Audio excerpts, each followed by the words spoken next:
Welcome, Power fans. We are back to cover episode 6 of season 3, entitled Land of Lies. Real quick, as you know, we've been recapping all the Power episodes this season. We will do so into the season finale. Feel free to like and subscribe if you enjoy the content. So, starting off, the big thing that is going to stand out with this episode to me is the relationship or fractured relationship that we're seeing now with Tariq, Effie, and Braden. This was the one big family that's the recurring theme that we've been seeing the entire season so far. And now we've seen that this foundation has been built on lies. So now Tariq finally knows that Effie was lying to him and that Braden was lying to him, and he's completely irate. First person he goes at would be Braden, puts hands on him, asks him why did you do this? Who did you tell? And you know how Braden is. He immediately folds, blames it all on Effie. So then we get something that it kind of reminded me of that Sopranos scene when Adriana got drove out into the woods. They were kind of alluding to if Tariq was going to be the one to finally take out Effie, would he have the heart to do that? But I predicted last episode that that wouldn't be the case. He can't turn off his feelings that quickly. That was his right hand man, plus his woman. Business and pleasure was completely mixed at that point. But the thing is, when they had the argument, both of them had valid points. Of course, Tariq had the valid point. If you lied to me, you've been going behind my back, not telling me the truth, and you also went outside of our relationship and told Kane what was going on, gave him some inside information. But on Effie's end, she was also had valid points as well. She mentioned that you just can't make Lauren disappear or go away because her family's going to be looking for her. She's going to be a loose end. She does know too much.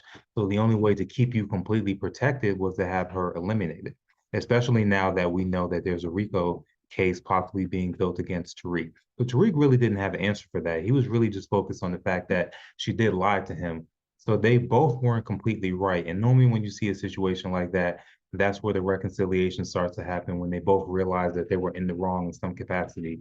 But Tariq is just too angry with her, made her walk home. And that type of white hot anger, he had to have some type of vengeance. He had to do something to really completely hurt her and know that she's out of the picture. And what did he do? He went right to Diana with a proposal. Now remember, Diana's all broke up about her father dying. So that's that classic manipulation that we saw with Ghost originally, and we're seeing it with Tariq now. Everybody is kind of a means to an end. Effie seemed that relationship did seem genuine. He talked about going away with her, supporting her dreams. But now that that's evaporated, his heart is completely cold now. So Tariq, you can only put his jersey up in the Raptors for that scene when when he opened the door completely, or when Diana opened the door completely and sees Tariq sitting on the bed smirking. Perfect power play that he did on Effie.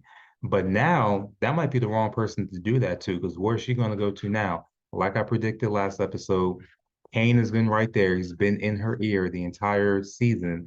Now she's vulnerable. So now what's going to happen? Kane is going to build a coalition, I feel, where he has Effie and Braden on his side. And that is going to slowly start pushing Tariq out of the picture, or attempting to. The counter to that is we see that Tariq, he knows he has something on Noma. His whole purpose has to be getting Obi out of the picture, because Obi is just really interfering too much. He's following Tariq around, and Tariq, he played it perfectly to a degree. He told Obi, you keep messing me up and keeping me from preventing or from doing these drops, I might have to tell Noma what you're doing. So eventually Obi is going to overstep his bounds, and that's going to allow Tariq to get in there with Noma. So if he gets in there with Noma, that can counteract anything that Kane is doing. But we will see. What I did like about Kane, speaking of him, is that he's ready to take on this leadership position now that Lorenzo's out of the picture. He adopts the chain. One thing I did like is that he starts putting the pieces together immediately with Monet.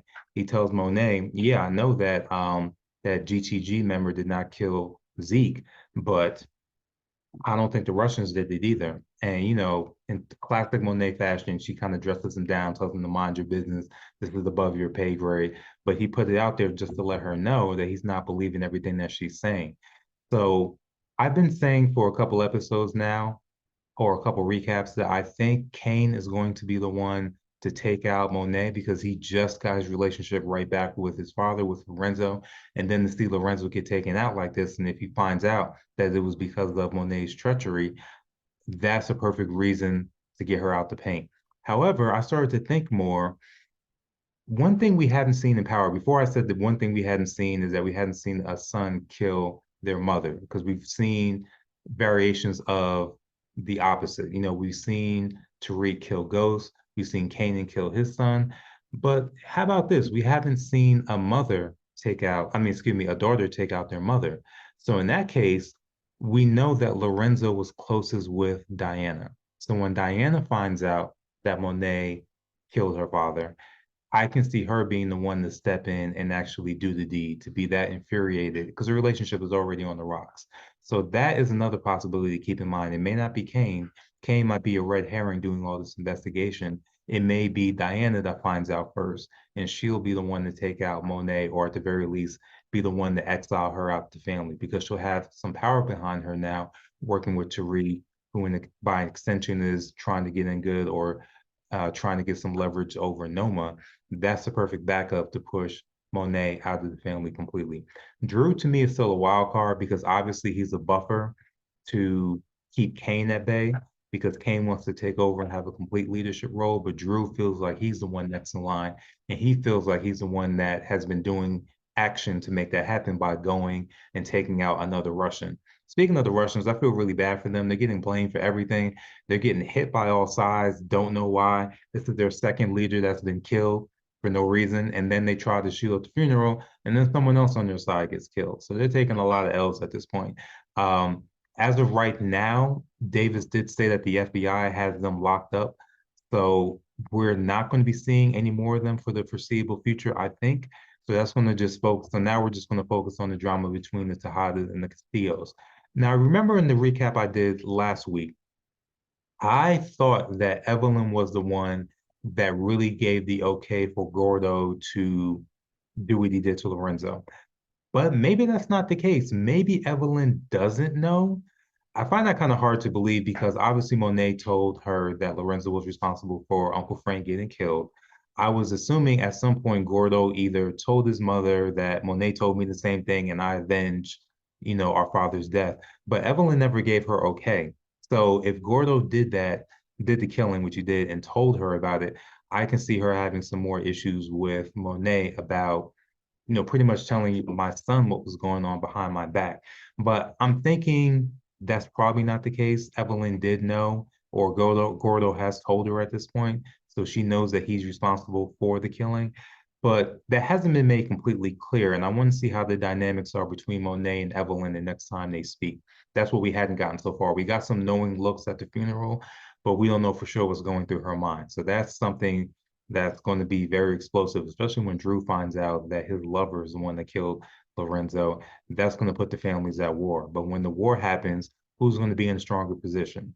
I think that's what Evelyn is kind of struggling with right now, as far as what her next move is going to be, to make sure that if the truth comes out, the Tejadas can't come back on them. The next thing I wanted to cover would be, with all these women that Tariq has around him, pretty much his life has been mirroring his father's to this point. His grandmother said as much. She completely dressed him down when he went to go visit Raina's gravesite, and told him that you can't complain about the lying and the treachery because you've been doing that from the beginning. You've been using everybody as pieces on the chessboard.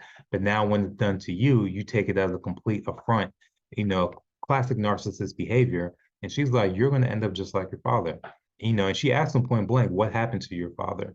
And he couldn't look her in the eye. He started blaming, his past caught up with him and everything. She knows the truth. Everybody does at this point.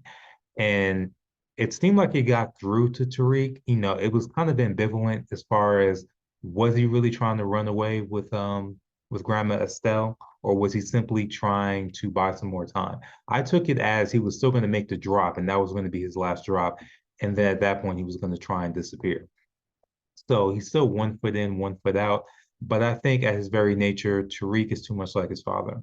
Because even with that talking to in that big speech, he still went to Diana and completely manipulated her, especially because she just had a breakup, because he wants somebody in his corner to push Effie and Braden out of the picture. So he's still the same Tariq at this point. He can't change who he is. Um, with the women, though, it makes me wonder if his life is mirroring ghosts, who is Tasha and who is Angela? Right now we have too many in the picture. I feel Effie is his Tasha because that's the equivalent as far as how they operate in the game. I think Effie is a lot smarter than what Tasha is, but it's still kind of that same toxic relationship. It's like there's still too many lies between them. And with that type of foundation, they can't really go forward. So they're going to be antagonistic against each other for the foreseeable future, as we saw with Ghost and Tasha. So I feel like Effie is Tariq's Tasha. Now, who his Angela is, I'm not sure yet. Obviously now he's with Diana, but it's really just a rebound, so we really can't say that. His relationship with Lauren was a lot purer because she's not in the game. So she kind of gives him an idea of what could be if he got out of the game. And also, what kind of makes her a little bit similar to Angela is Lauren seeing more aspects of Tariq's personality than anyone else. And part of the reason for that is because she had the conversation with Sax. Sax basically laid out the history of bodies that have been going behind him, how he ended up getting Raina killed. So all that history, she's going to get to be able to see a full picture of him. And then she still decides to accept him after that. She would be the closest to Angela out of all of them. But to me, it's too many women in the picture. So somebody has to go. Is it going to be Diana? Would it be Lauren or would it be Effie? It's hard to call at this point. I think that let's start with Lauren. I think Lauren is more of a means to an end because we need her involved in the RICO. So she can't go yet. She has to make the decision whether she's going to help the police or whether she's going to side with Tariq. So she's going to have to stay around at least through the end of the season for that. Diana, I think she has a lot of plot armor because we have to see what's going to happen with her and Monet when she finds out what really happened to her father. So I think she has to stay. That would leave Effie as the odd one out, per se, especially because she's probably going to be rolling with Kane. So that's going to bring more anger, I think, out of Tariq. And then that can lead to some type of confrontation between Tariq and Kane, where Effie has to jump in and maybe something happens to her by accident. But Effie, to me, is the odd one out that I think would have to go. So that kind of wraps up this recap. Land of Lies. Basically, nobody is telling the truth. Forgot the last scene just to mention the ghost of Lorenzo coming up to tell Monet about herself, saying that he still loves her, but she's basically doomed herself, pretty much doomed the family. Once the family finds out what she did, the children are not going to forgive her. They're not going to forgive her. They're not going to forget. So either that means one of the kids are going to kill her, or at the very least, she's going to be exiled. Pick your poison. She pretty much knows the walls have caved in. So let me know what you guys think. Do you think Monet is going to get killed before the end of the season? Do you think one of the children are going to do it? Or do you think I'm completely off base? Do you think Kane is going to be able to control the Tejada family going forward? And is he going to be able to get Effie and Braden both on his team? Remember that Kane is also trying to invest the Tejada funds into Western Holdings. If he does that, then that completely unites him in business with Braden, and that leaves Tariq as the odd man out that's only going to be relying on Diana. So let me know what you guys think. We'll be back to recap episode 7. The recaps air not long after each episode ends at midnight, so roughly a little bit before 1 a.m. Eastern time. You'll have these reviews up through the end of the season. Take care. I'm looking forward to talking with you guys next week.